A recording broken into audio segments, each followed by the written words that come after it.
দলীয় ইতিহাসে প্রথমবার এককভাবে রাজধানী সোহরাওয়ার্দী উদ্যানে ঐতিহাসিক সমাবেশের আয়োজন করেছিল জামাতে ইসলামী।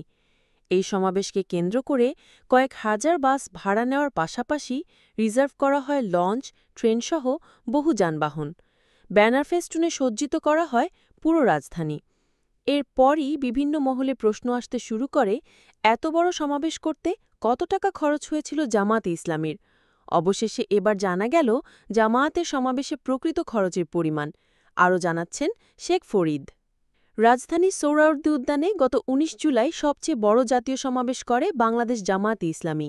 যে সমাবেশ ঘিরে চাউর হয়, এত বড় সমাবেশ ইতিপূর্বে শুধু সোহরাওয়ার্দী উদ্যানেই নয়, পুরো ঢাকায় কখনো কোনো দল আয়োজন করতে পারেনি।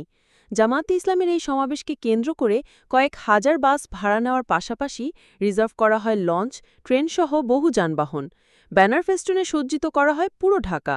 এরপরই সামাজিক মাধ্যমসহ রাজনৈতিক মহলে বিস্তর আলোচনার খোরাক তৈরি করে এই সমাবেশের খরচের পরিমাণ।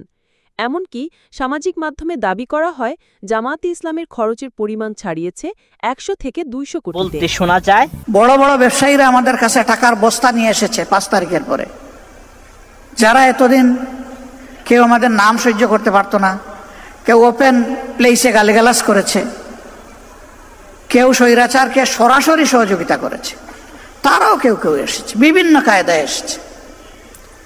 কিন্তু আমরা ওইদিকে ফিরে তাকাইনি ভাই। আমরা ওইদিকে তাকালে আমাদের রুহানিয়াত ধ্বংস হয়ে যেত। ডাক্তার শফিকুর রহমান আরও জানান, এখন কেউ কেউ বিশ্লেষণ করছেন সমাবেশে নাকি ১০০ কোটি, কেউ বলেন ২০০ কোটি টাকা খরচ হয়েছে। আপনারা শুনবেন কত খরচ হয়েছে। অবশ্যই রোকন হিসেবে আপনাদের জানার অধিকার রয়েছে।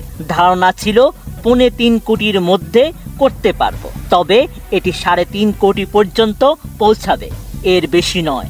আলহামদুলিল্লাহ, এখন যার যা বিশ্লেষণ করার করতে পারে। আমরা যখন নিজেরা ঘুষ খাবো না, যখন চাঁদা দাবি করব না, যখন আমরা দখলদারিতে যাব না, তখন আশা করি বাকি সকলে বার্তা পেয়ে যাবেন এবং সকলের কান খাড়া হয়ে যাবে। এছাড়া সম্মেলনে জামায়াত আমির আরও জানান, এত বড় সমাবেশ হয়ে গেল, আমরা কি কোথাও চাঁদা তুলতে বলছি? কাউকে বলি নাই। আমরা নিজেরাও কারো কাছে চাঁদা চাইনি। আমরা এই সমাবেশটা করেছি দুটি কারণে। একটি হচ্ছে ৫ আগস্টের পর অনেক দল অনেক বড় বড় সমাবেশ করেছে, আমরা অস্থিরতা দেখাইনি। বাংলাদেশের জনগণের দেখার প্রয়োজন ছিল যে জামাতে ইসলামী আগামীর জন্য কতটা প্রস্তুত। এই প্রস্তুতির একটা ছোট্ট নমুনা হচ্ছে এই সমাবেশ। এই সমাবেশ করতে গিয়ে আমরা একেবারে জান কুরবান করে ফেলিনি। শেখ